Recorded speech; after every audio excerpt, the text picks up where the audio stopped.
Rena Aryan issue ഒനീൽ മസ്താൻ issue ഏറെക്കുറെ ഈക്വൽ ടു ഈക്വൽ ആണ്, but presented in 2 different ways. അതെന്താണ് അങ്ങനെ? അതെനിക്കറിയില്ല. അത് ആക്ച്വലി ഈ ചോദ്യം ഞാൻ അവരോട് ചോദിച്ചിട്ടുണ്ടായിരുന്നു. ഞാൻ അവർക്ക് ഇൻസ്റ്റഗ്രാമിൽ ആ ടീമിലുള്ള ഒരാൾക്ക് മെസ്സേജ് ചെയ്തിട്ടുണ്ടായിരുന്നു. എനിക്ക് അതിന് റിപ്ലൈ വന്നിട്ടുണ്ടായിരുന്നു. റെന ചോദിച്ചൊരു ചോദ്യമുണ്ട്, ആ സമയത്ത് മസ്താനി ചിരിച്ചിട്ട് നിൽക്കുമായിരുന്നല്ലോ എന്ന്. ആര്യൻ്റെ സമയത്തും റെന ചിരിച്ചിട്ടാണല്ലോ എണീറ്റ് വേറെ കട്ടിലിൽ പോയി കിടന്നത്. വെരി നെക്സ്റ്റ് ഡേ സംഭവിച്ച കാര്യം വേണമെങ്കിൽ ഇതിനെ കർമ്മ എന്ന് വിളിക്കാമല്ലോ. കോൾസ് വന്നുകൊണ്ടിരിക്കുക. എനിക്ക് വളരെ ക്ലോസ് ആയിട്ടുള്ള ആൾക്കാർ വിളിച്ചിട്ട്, മീഡിയയിലുള്ള ആൾക്കാർ വിളിച്ചിട്ട് പറയാം, കൊച്ചി എയർപോർട്ടിൽ വരുമ്പോൾ സൂക്ഷിക്കണം, അവിടെ പുറത്ത് ആൾക്കാർ നിൽക്കുക, നിന്നെ കൂവാനും നിന്നെ പുലികളി കളിച്ച് നിന്നെ നാണം കെടുത്താനും ഈ പറയുന്ന അപ്പാനിയുടെ കയ്യിൽ നിന്ന് ക്യാഷ് വാങ്ങിച്ചിട്ട് നിൻ്റെ അടുത്ത് ഒരുമാതിരി ചോദ്യങ്ങൾ ചോദിക്കാനും വേണ്ടി മീഡിയക്കാരെ വെയിറ്റ് ചെയ്യാന്നാണ് ഞാൻ അറിയുന്നത്. അത് കേൾക്കുമ്പോൾ എൻ്റെ അവസ്ഥ എന്തായിരിക്കും? ഈ പറയുന്ന മീഡിയാസ്, ഞാൻ 3 വർഷമായിട്ട് ഈ ഒരു ഫീൽഡിലുണ്ട്, പല അവസരങ്ങളിലും കാണുന്ന മുഖാമുഖം കാണുന്ന ആൾക്കാരാണ്. അവരുടെ ക്യാപ്ഷൻസ് മുഖം മറിച്ച് മസ്താനി എയർപോർട്ടിൽ. എനിക്ക് ഇപ്പൊ ഈ ഇന്റർവ്യൂ പോലും ആൾക്കാരെന്താ പറയാൻ പോകുന്നതെന്ന് അറിയാം, ഓ നിന്നെ വെളുപ്പിക്കാൻ വേണ്ടി നീ തന്നെ സ്വയം എടുക്കുന്ന ഒരു ഇന്റർവ്യൂ എന്നാണ് ആൾക്കാർ പറയാ. പക്ഷെ ഞാൻ എന്തുകൊണ്ട് എന്റെ ചാനലിൽ ഞാൻ ഇന്റർവ്യൂ കൊടുക്കുന്നു എന്ന് എന്നോട് വന്നപ്പോ നീ ചോദിച്ചിട്ടുണ്ട്. എനിക്ക് വേണമെങ്കിൽ വളരെ വലിയ എമൗണ്ട് വാങ്ങിച്ചിട്ട് എനിക്ക് എക്സ്ക്ലൂസീവ് ഇന്റർവ്യൂ ഏത് ചാനലിൽ വേണമെങ്കിലും കൊടുക്കായിരുന്നു. എന്നെ കുറ്റം പറഞ്ഞ പല ചാനൽസും എന്നെ കോണ്ടാക്റ്റും ചെയ്തിട്ടുണ്ട് ഇന്റർവ്യൂവിന് വേണ്ടി. പക്ഷെ എനിക്ക് പേടിയാ കൊടുക്കാൻ. പല ആൾക്കാരും പറയുന്നുണ്ട്, ഓ പേടിച്ചിട്ട് നീ എല്ലാം ഓഫ് ചെയ്ത് വെച്ചേക്കാണോ എന്ന്. അത് എനിക്ക് പേടിയാ, എനിക്ക് ഭയങ്കര, ഞാൻ പേടിച്ചു. ഞാൻ എൻ്റെ മെൻഷൻസ് ഓഫ് ചെയ്ത് വെച്ചു, എൻ്റെ കമന്റ്സ് ലിമിറ്റ് ചെയ്തു. എനിക്ക് ആർക്കും ഇപ്പം എനിക്ക് മെസ്സേജ് ചെയ്യാൻ പറ്റില്ല. ഞാൻ ഫോളോ ചെയ്യുന്ന ആൾക്കാർക്ക്, ഞാൻ ഓൾറെഡി ടെക്സ്റ്റ് ചെയ്ത ആൾക്കാർക്ക് അല്ലാതെ വേറെ ആർക്കും എനിക്ക് മെസ്സേജ് ചെയ്യാൻ പറ്റില്ല.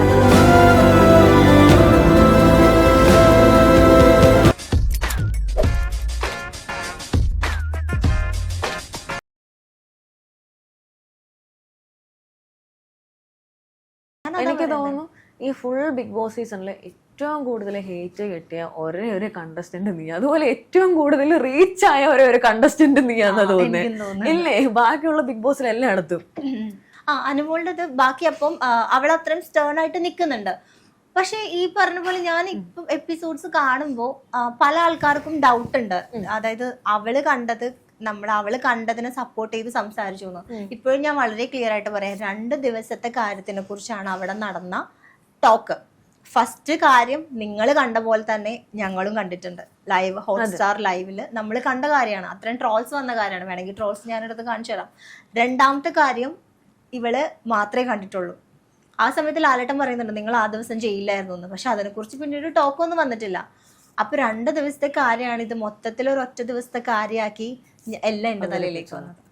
കാരണം അത്രയും സ്ട്രോങ് ആയിട്ട് നിൽക്കുന്ന ആ കണ്ടസ്റ്റന്റിനെതിരെ ഒരു ആക്ഷൻ എടുത്തിട്ടില്ല അവര്, ഒരു ശിക്ഷ പോലും കൊടുത്തിട്ടില്ല. അവസാനത്ത് എനിക്ക് ഡയറക്റ്റ് 3 വീക്ക് നോമിനേഷനും എന്റെ പുറത്തുനിന്ന് വന്ന സാധനങ്ങളും എടുത്തിട്ട് പോയി. അത്ര വലിയ ശിക്ഷ എനിക്ക് 2 ശിക്ഷ തന്നു. ഇത്രയും പബ്ലിക് പ്ലാറ്റ്ഫോമിൽ ഇത്രയും ഇതായിട്ട് നിൽക്കുന്ന ഒരു സ്ഥലത്ത് ഇത്രയും സ്റ്റേൺ ആയിട്ട് ഒരു കാര്യത്തിൽ ഉറച്ചു നിൽക്കുന്ന ആൾക്ക് ഒന്നും ചെയ്തിട്ടില്ല ബിഗ് ബോസ്. എന്താ അതങ്ങനെ? ഞാൻ ചോദിച്ചിട്ടുണ്ടല്ലോ. കഴിഞ്ഞ വീക്കിൽ ആര്യൻ റെന ഇഷ്യൂ വന്നപ്പോഴും നെവിനെതിരെ ഷാനവാസ് പറഞ്ഞപ്പോഴും ഞാൻ ഇതിന്റെ ടീമിന് ഞാൻ മെസ്സേജ് അയച്ച് ചോദിച്ചു, അതെന്താ 2 പേർക്ക് 2 നീതിയാണോ? കാരണം എൻ്റെ കേസ് വെച്ച് നോക്കുമ്പോൾ ശരിയാണ്, ഞാൻ ഫാമിലിനെ ടാർഗറ്റ് ചെയ്തു. പക്ഷെ ഞാൻ തെറിവിളൊന്നും വിളിച്ചിട്ടില്ല. ഇപ്പോൾ ലാലേട്ടൻ പറയുന്നുണ്ട് ഇംഗ്ലീഷിൽ തെറി വിളിച്ചു എന്ന്. എന്നെ വിളിച്ചതിൻ്റെ റിയാക്ഷൻ ചെയ്തതാണ്, റിഫ്ലെക്സ് ആക്ഷൻ ആയിരുന്നു അത്. എന്നെ ആ കുട്ടി ഈ ഡാഡി സംതിങ് വിളിച്ചപ്പോൾ ഞാൻ തിരിച്ചു വിളിച്ചിട്ടുണ്ട്. പക്ഷേ അതിലും കൂടുതൽ തെറി വിളിച്ച ആൾക്കാരുണ്ട്, അതിലും മോശമായിട്ടുള്ള കോൺട്രവേഴ്സീസ് ഉണ്ടാക്കിയ ആൾക്കാരുണ്ട്. അതെ തീർച്ചയായിട്ടും. പക്ഷെ നമ്മളുടെ തെറ്റുകൾ നമുക്ക് ഒരിക്കലും റാഷണലൈസ് ചെയ്യാൻ പറ്റില്ല. ഞാൻ ഒരിക്കലും എന്റെ തെറ്റ് ഞാൻ തെറ്റ് ചെയ്തിട്ടില്ല, അല്ലെങ്കിൽ ഞാൻ ഭയങ്കര അടിപൊളിയായിരുന്നു എന്ന് ഞാൻ പറയും. ഞാൻ ഇപ്പോഴും സമ്മതിക്കുന്നുണ്ട്, ഞാൻ ചെയ്തത് നെഗറ്റീവ് ഗെയിം ആയിരുന്നു, അത് നിങ്ങൾക്ക് ഇഷ്ടപ്പെട്ടില്ല, അതിന് നിങ്ങൾ എന്നെ മാക്സിമം വലിച്ച് കീറിക്കൊണ്ടിരിക്കുന്നു ഒക്കെ ഞാൻ കാണുന്നുണ്ട്. ഒന്നിനും ഞാൻ റിയാക്റ്റും ചെയ്യുന്നില്ല. കാരണം എൻ്റെ ഗെയിമിൻ്റെ പേരിൽ നിങ്ങൾക്ക് പറയാനുള്ള എല്ലാവിധ അർഹതയുണ്ട്. അത് നിങ്ങൾക്ക് നിങ്ങളുടെ ദേഷ്യം തീരുന്നത് വരെ നിങ്ങൾ പറഞ്ഞു. പക്ഷെ എല്ലാത്തിനും ഒരു ലിമിറ്റ് ഉണ്ട്. തീർച്ചയായിട്ടും. കാരണം ഞാൻ ചെയ്തതിൻ്റെ ഡബിൾ തന്നു, അതുക്കും മേലെയാണ് തന്നുകൊണ്ടിരിക്കുന്നത്. മനുഷ്യനാണ്. അതെ, ആൾക്കാരുടെ മെന്റാലിറ്റി എപ്പോൾ അങ്ങനെയല്ല ഞാൻ ഉദ്ദേശിച്ചത്. അവള് ഭയങ്കര ബോൾഡ് ആയിട്ടുള്ള ഒരു ലേഡിയാണ്. ബട്ട് സ്റ്റിൽ ശോഭ മാമിന്റെ ഈ ഇടയ്ക്കുള്ള ഒരു ക്ലിപ്പിനകത്ത് കണ്ടായിരുന്നില്ലേ പറയുന്നത്? അതെ ഇല്ലേ, ആൾക്കാരുടെ മെന്റാലിറ്റി എപ്പോൾ വേണേലും വേവറിങ് ആവാം. കയ്യാലെ പുറത്തെ തേങ്ങ പോലെയാണ്. എല്ലാവരെയും ക്രൂസിഫൈ ചെയ്യുന്നതിന് ഒരു ലിമിറ്റ് ഉണ്ട്. തീർച്ചയായിട്ടും ഉണ്ട്. എനിക്കറിയില്ല, ചിലപ്പോൾ ഇത് മാറുമായിരിക്കും. എന്നോട് കുറെ പേര് പറഞ്ഞു അടുത്ത കണ്ടസ്റ്റന്റ് ഇറങ്ങുമ്പോൾ ചിലപ്പോൾ ഇതൊക്കെ മാറും. പക്ഷെ ഇല്ല, മാറുന്നില്ല. ഇനിയിപ്പോൾ ഒരുപാട് നാൾ ഇത് പോവായിരിക്കും ഈ ഒരു കാര്യം. അപ്പം അതാണ് അനുമോളുടെയും അപ്പാനയുടെ ഒക്കെ കാര്യം. പിന്നെ ഞാൻ പറയട്ടെ, എനിക്ക് പേഴ്സണലി ഒരാളോട് ഒരു ദേഷ്യമില്ല. കുറെ പേര് വെളിയിൽ ഫ്രണ്ടാണോ നിങ്ങൾ? ഞാൻ ഒരു വട്ടം ഇന്റർവ്യൂ എടുത്തിട്ടുണ്ട്. പുള്ളി ബിഗ് ബോസിൽ പോകുന്നതിന്റെ 2 ദിവസം മുന്നേ എന്തോ എന്റെ ചാനൽ റൈറ്റ് മീഡിയയിൽ വന്നിട്ട് ഇന്റർവ്യൂ എടുത്തിട്ടുണ്ട്. ആ സമയത്തുള്ള പരിചയം. അപ്പൊ എങ്ങനെയായിരുന്നു? നല്ല ഫ്രണ്ട്ലി ആയിരുന്നു? അപ്പൊ നല്ല ഫ്രണ്ട്ലി ആയിരുന്നു. അതിന്റെ ഉള്ളിൽ ചെല്ലുമ്പോ മാറിയത് അതിന്റെ ഉള്ളിൽ ചെല്ലുമ്പോ ഇയാളെന്റെ ഓപ്പോസിറ്റ് ഉള്ള ഒരു ഗെയിമർ അല്ലേ. അപ്പൊ ഞാൻ ഓൾറെഡി എന്റെ മറ്റേ ലൈഫ് സ്റ്റോറി പറഞ്ഞിട്ടുണ്ട്. ഞാൻ ഇമോഷണലി അങ്ങനെ പെട്ടെന്ന് ആൾക്കാരായിട്ട് അറ്റാച്ച്ഡ് ആവുന്ന ഒരാളല്ല. ചെന്ന് കയറുമ്പോ തന്നെ എനിക്ക് ഈ പറയുന്നത്, ഞാൻ അവിടെ ഇന്റർവ്യൂ എടുത്ത് ഒരുപാട് പേരുണ്ട്. റെനയുണ്ട്, അപ്പാനിയുണ്ട്, അക്ബർ ഉണ്ട്, ആദിലാനൂറുണ്ട്, രേണു സുധി ഉണ്ട്. ഞാൻ ഇവരെയൊക്കെ പോയിട്ട് അറ്റാക്കും ചെയ്തിട്ടുണ്ട്. എനിക്കപ്പോ ആ ഒരു സമയത്ത് ഇവരെന്റെ ഓപ്പോസിറ്റ് ഗെയിമറാണ്. പക്ഷെ ഞാൻ അറ്റാക്ക് ചെയ്ത രീതി ഭയങ്കര മോശമായിപ്പോ. അത് പറഞ്ഞോളൂ. നമുക്ക് രേണു സുധിയുടെ മാറ്ററിലോട്ട് വരാം. പുള്ളിക്കാരത്തി വിക്ടിം കാർഡ് ഇറക്കുവാന്ന് നീ ഒരു സ്റ്റേറ്റ്മെന്റ് പറഞ്ഞായിരുന്നു. അത് അത്യാവശ്യം ഭയങ്കര കോൺട്രവേഴ്സ്യൽ ആയിരുന്നു ഹോൾ കേരളം. അത് പറയണമായിരുന്നു. നിന്റെ ഒരു വ്യൂ എന്താ അതില്? രേണുസുധിയുടെ കാര്യത്തില് എല്ലാ സോഷ്യൽ മീഡിയ അവരുടെ മുന്നത്തെ കമന്റ് സെക്ഷനിൽ മുഴുവൻ പറയുന്ന ഒരു കാര്യമാണ്. അതാണ് ഞാനും അവിടെ പറഞ്ഞത്. പക്ഷെ ഞാൻ അവിടെ പറഞ്ഞു കഴിഞ്ഞപ്പോഴേക്കും നേരെ ഇവിടത്തെ എല്ലാം മാറി. അപ്പൊ നീ ഓർത്തത് സൊസൈറ്റിക്ക് എന്താണോ പറയാനുള്ളത് അത് അകത്ത് പോയിട്ട് പറയാമെന്നാണ് വിചാരിച്ചത്. പക്ഷെ നീ അകത്ത് കയറി പറഞ്ഞപ്പം സൊസൈറ്റി വരെ നിനക്ക് നേരെ തിരിഞ്ഞു. ഇത്രയും ദിവസം ഈ പറയുന്ന രേണു സുധീനും കുറ്റം പറഞ്ഞിരുന്ന ആൾക്കാരൊക്കെ ഞാൻ കയറിയതിന് ശേഷം നേരെ മറിഞ്ഞു. പക്ഷെ എനിക്ക് ഇപ്പോഴും എനിക്ക് പറയാൻ പറ്റും, ഞാൻ കയറുന്നത് വരെ ഈ പറയുന്ന രേണു സുധി എന്ന് പറയുന്ന കണ്ടസ്റ്റന്റിനെ ബിഗ് ബോസ് ക്യാമറയിൽ പോലും കാണുന്നുണ്ടായിരുന്നില്ല. ഞാൻ ചെന്നതിന് ശേഷം ആക്റ്റീവായ ഒരുപാട് ഗെയിമേഴ്സ് ഉണ്ട്. ഈ പറയുന്ന റെനക്ക് പോസിറ്റീവ് ആയത് ഞാൻ ചെന്നതിന് ശേഷമാണ്. റെന നീ കയറുന്നത് വരെ റെനക്കും രേണു സുധിക്കും അത്യാവശ്യം വെളിയിൽ ഇവരെന്താ ഒന്നും ചെയ്യാത്ത റെന ഭയങ്കര ലൗഡായിട്ട് സംസാരിക്കുന്നതിന്റെ പേരിൽ ഭയങ്കര ആൾക്കാർക്ക് താല്പര്യമില്ലെന്ന്. പക്ഷെ നീ അകത്തോട്ട് കയറിയതും എല്ലാം നിനക്കായി. അതായത് സൊസൈറ്റിക്ക് പറയണം എന്ന് വിചാരിച്ച കാര്യമാണ് നീ അകത്ത് പോയി പറഞ്ഞത്. പക്ഷെ റെനയുടെ ഉൾപ്പെടെ നിനക്കാണ് ഹേറ്റ് കിട്ടി. ഇപ്പൊ ഈ പറഞ്ഞ ഒനീലിനാണെങ്കിലും ഇനി ഈസി ആയിട്ട് ഒരു 3-4 ആഴ്ച മുന്നോട്ട് പോകാനുള്ള ഒരു കോണ്ടന്റ് ആണ് എൻ്റെ കയ്യിൽ നിന്ന് കിട്ടിയത്. അതും ഞാൻ കോണ്ടന്റ് ആക്കണമെന്ന് വിചാരിച്ച സാധനമല്ല. അപ്പം രേണുസുധിയുടെ കേസിൽ ഞാൻ കമന്റ് സെക്ഷൻ വായിക്കുമ്പോൾ ഫുൾ ഇവർക്ക് ഹെയ്റ്റ് ആണ്. പക്ഷെ ഞാൻ വിചാരിച്ച ഇവർക്ക് ഹെയ്റ്റ് ആണ്, എന്നാ പോയിട്ട് ഇവരെ ചൊറിയാം, അങ്ങനെയല്ല. പക്ഷെ പറഞ്ഞതിന്റെ എൻ്റെ മെയിൻ പ്രശ്നം എന്താ പറയുക, എൻ്റെ സംസാരത്തിന്റെ ടോൺ രീതി, എൻ്റെ ടോണിന് നല്ല പ്രശ്നമുണ്ട്. അപ്പം അതെൻ്റെ ഒരു വലിയൊരു നെഗറ്റീവാണ്. എനിക്കിങ്ങനെ ആൾക്കാരുടെ അടുത്ത് ഭയങ്കര സോപ്പിട്ട് സംസാരിക്കാനും എനിക്കറിയില്ല. പക്ഷെ ഞാൻ ഇനി മുതൽ മാക്സിമം ട്രൈ ചെയ്യും. സത്യം. കാരണം എന്താന്ന് വെച്ചാൽ അങ്ങനെ നമ്മൾ ചെയ്യണം. നമ്മൾ കുറച്ചൊക്കെ ഫേക്ക് ആയിട്ട് നിൽക്കണം. അങ്ങനെ പറയരുത്. അതിലൊരു അർത്ഥമില്ലല്ലോ. നീ ഇപ്പം ഇത്രയൊക്കെ ഹെയ്റ്റ് വാങ്ങിക്കുന്നുണ്ടെങ്കിലും നിനക്കൊരു ഇൻഡിവിജ്വാലിറ്റി ഉണ്ട്. നീ അംഗീകരിക്കുന്നുണ്ടോ നീ ചെയ്തത് നെഗറ്റീവാണ്, പക്ഷെ നിനക്കൊരു ഇൻഡിവിജ്വാലിറ്റി ഉണ്ട്. ഫേക്ക് കളിച്ചിരിക്കുമ്പോൾ അതിൽ എന്ത് ഇൻഡിവിജ്വാലിറ്റി ആണുള്ളത്?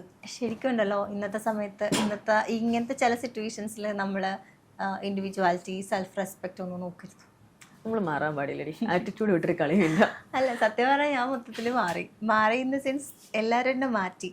അപ്പം അതാണ് ഇപ്പൊ രേണുസുധിയുടെ കാര്യത്തിലാണെങ്കിലും അവര് നമ്മൾ കണ്ട ആൾക്കാർക്ക് അറിയാം. ഇപ്പൊ ഞങ്ങൾ ഉള്ളിൽ ചെന്നിട്ടാണെങ്കിലും അവർക്ക് എപ്പോഴും പോണം, വയ്യ, ഫുഡ്, പിന്നെ ഗെയിമിലാണെങ്കിലും അവർക്ക് ആക്റ്റീവ്, ഒരുപാട് സംസാരിക്കില്ല പുള്ളിക്കാരി. ചിലവരോട് സംസാരിക്കും. പിന്നെ എന്താ വെച്ചാൽ ഒരു ഫിസിക്കൽ ടാസ്ക് ഒന്നും, ഒരു തൊപ്പിയുടെ ടാസ്ക്, അതിൽ അവർക്ക് നല്ല ഇഞ്ചുറി പറ്റി. അവരുടെ മുടിയൊക്കെ പിടിച്ച് വലിച്ച് അവരാകെ വയ്യാണ്ടായി, ശ്വാസം മുട്ടി കൺഫെഷൻ റൂമിൽ പോയിട്ട് 2 ദിവസം അവർക്ക് ഒട്ടും വയ്യ അവർക്ക്. അല്ലാണ്ട് അവർക്ക് കുറെ ഇൻഫെക്ഷൻസും കാര്യങ്ങളൊക്കെ കൊണ്ട് അവർക്ക് തീരെ വയ്യ. അപ്പൊ അങ്ങനെയുള്ളൊരു കണ്ടസ്റ്റന്റും കൂടിയാണ്. അപ്പൊ ഞാൻ വിചാരിച്ചു അങ്ങനെ വയ്യെങ്കിൽ അവര് വീട്ടിൽ പോയിക്കോട്ടെ എന്ന് ഞാൻ വിചാരിച്ചു. പക്ഷെ ഞാൻ അങ്ങനെ വിചാരിച്ചു അത് വലിയ പണിയായി. അപ്പൊ എനിക്ക് അറിയാം എന്റെ മിസ്റ്റേക്സ്. ഇപ്പൊ ഞാൻ കളിച്ച ഗെയിം, ഞാൻ യൂസ് ചെയ്ത വേർഡ്സ്, പേഴ്സണൽ കാര്യങ്ങൾ കൊണ്ട്, പിന്നെ യൂസ് ചെയ്ത വേ ഓഫ് യൂസിങ് ഇല്ലേ. ഇപ്പൊ നമ്മള് നേരെ ഞാൻ പറയുന്നത് വേറൊരു രീതിയിൽ ഞാൻ പറഞ്ഞിരുന്നെങ്കിൽ ചിലപ്പോ ആൾക്കാർ എന്നെ ഇത്രയും ഹെയ്റ്റ് ചെയ്യില്ലായിരുന്നു. പക്ഷെ ഞാൻ നേരെ പോയിട്ട് നിങ്ങൾ അങ്ങനെയല്ലേ എന്ന് പറയുന്നത്, ആക്ച്വലി നിങ്ങൾ ഇങ്ങനെയാണ്, പക്ഷെ കുഴപ്പമില്ല, അങ്ങനെ ഞാൻ പറയണായിരുന്നു. പിന്നെ അതുപോലെ നമുക്ക് റെനയുടെ കാര്യത്തിലോട്ട് പറയാം. റെനയും നീയുമായിട്ടുള്ള ഫൈറ്റും ഇച്ചിരി കോൺട്രവേഴ്സിയിലായിരുന്നു. നീ വെളിയിലുള്ള എന്തോ ഒരു കാര്യം അഗൈൻ റെനയുടെ അടുത്ത് പറഞ്ഞു. അപ്പം നിങ്ങൾ വെളി ഫ്രണ്ട്സ് ആണോ അതോ നിങ്ങൾ എങ്ങനെയാണ്? റെനെ ഞാൻ ഇന്റർവ്യൂ എടുത്തതാണ്. റെനേനും റെനയുടെ ബോയ് ഫ്രണ്ടിനെയും എനിക്ക് ഒന്ന് ആദ്യമായിട്ട് ഇന്റർവ്യൂ എടുക്കുന്നത് ഞാനാണ്. നിന്റെ എൻട്രി പോലെ ഞാൻ കാണുന്നുണ്ട് റെനെ ഇങ്ങനെ മസ്താനിന്ന് പറയും ഓടി വന്ന് കഴിഞ്ഞ് ഞാൻ അറിയാതെ വേറൊരു ബെസ്റ്റ് ഫ്രണ്ടോ. നിങ്ങൾ തമ്മിലുള്ള ബോണ്ട് എങ്ങനെയാണ്, പിന്നെ എങ്ങനെയാണ് ഇങ്ങനെയൊക്കെ ആയത്? അങ്ങനെ ബോണ്ടൊന്നുമില്ല. നമ്മള് ഇന്റർവ്യൂ ഫസ്റ്റ് അവളുടെ ബോയ് ഫ്രണ്ടിനെ ഫസ്റ്റ് ഇന്റർവ്യൂ എടുക്കുന്നത് ഞാനാണ്. എനിക്ക് തോന്നുന്നു അത് 1 മില്യൺ എന്തോ വ്യൂസ് പോയ ഒരു ഇന്റർവ്യൂ ആണ്. അപ്പൊ ആ ഇന്റർവ്യൂവിന് എനിക്ക് കുറെ നെഗറ്റീവ് വന്നു. കാരണം അതിന് മുന്നേ ഇതേ പ്രായമുള്ള 2 കപ്പിൾസിനെ ഞാൻ എടുത്ത ഇന്റർവ്യൂയുടെ രീതിയും ഇവരുടെ ഇന്റർവ്യൂയുടെ രീതിയും 2 എക്സ്ട്രീമില് ഡിഫറെന്റ് ആണ്. മറ്റവരോട് ഞാൻ റൂഡായിട്ട് സംസാരിച്ചു, ഇവരോട് ഞാൻ സോഫ്റ്റ് ആയിട്ട് സംസാരിച്ചു. എന്നിട്ട് എനിക്ക് അന്ന് കുറെ കമന്റ്സ്, അതിന് പേഴ്സണൽ അറ്റാക്ക് അല്ല, എന്നാലും കുറെ കമന്റ്സും കാര്യങ്ങളൊക്കെ വന്നിട്ടുണ്ടായിരുന്നു. പക്ഷെ എനിക്ക് ആ കുട്ടീനെ ഭയങ്കര ഇഷ്ടമായിരുന്നു. ഞാൻ പുറത്തുനിന്നാണെങ്കിൽ എൻ്റെ അനിയത്തിനോടൊക്കെ ഞാൻ പറഞ്ഞിട്ട് എൻ്റെ അനിയത്തിയൊക്കെ ഫോളോ ചെയ്തിട്ടുണ്ടായിരുന്നു. പിന്നെ കുട്ടിയാണല്ലോ, 18-19 വയസ്സുള്ളൂ. എനിക്ക് നല്ല ഇഷ്ടമുള്ള കൊച്ചായിരുന്നു. അപ്പം കയറുന്നതിന് മുന്നേ ക്യാരമലിൽ ഇരിക്കുമ്പോൾ ഈ ടീം വന്നിട്ട് എന്നോട് ചോദിച്ചിട്ടുണ്ടായിരുന്നു ഹൗസിൽ ഏറ്റവും കൂടുതൽ കമ്പനി ആരോടാ. ഞാൻ പറഞ്ഞു എനിക്കങ്ങനെ പേഴ്സണൽ കമ്പനി ആരോടും ഇല്ല. അല്ല എന്നാലും ഞാൻ ഇന്റർവ്യൂ എടുത്തിട്ടുണ്ട്, പ്രൊഫഷണലി ഉള്ളൊരു ടച്ച് ഉണ്ട്, അല്ലാണ്ട് അങ്ങനെ പേഴ്സണൽ അത്ര കമ്പനിയൊന്നും ആരോടും ഇല്ല. എന്നാലും റെനോട് ഇടയ്ക്ക് ടെക്സ്റ്റ് ചെയ്യാറുണ്ട്, ഇടയ്ക്ക് സ്റ്റോറിക്ക് റിപ്ലൈ കൊടുക്കാറുണ്ട്, പിന്നെ അതിൻ്റെ വീഡിയോസൊക്കെ ഞാനെപ്പോഴും ലൈക്ക് ചെയ്യാറുണ്ട്, അങ്ങനെ അറിയാം. അപ്പോൾ ആലിബിനും ഇടയ്ക്ക് മെസ്സേജ് ചെയ്തിട്ടുണ്ട്, അങ്ങനെ അറിയാമെന്ന് പറഞ്ഞു. അപ്പോൾ അത് ചോദിച്ചത് റെനേനെ വിടാനായിരുന്നു. അങ്ങനെയാണ് റെന വന്നത്. പക്ഷെ റെനേനോടുള്ള വഴക്ക് എങ്ങനെയാന്ന് ചോദിച്ചാൽ ആക്ച്വലി റെനേനെ ഈ പറയുന്ന എല്ലാരെയും നമ്മൾ ചൊറിയണം എന്നും എല്ലാരെയും എന്തെങ്കിലും ചെയ്യണം എന്നുള്ളൊരു പ്ലാൻ ഉണ്ടാവുമല്ലോ. ആ ലിസ്റ്റിൽ റെന ഉണ്ടായിരുന്നു.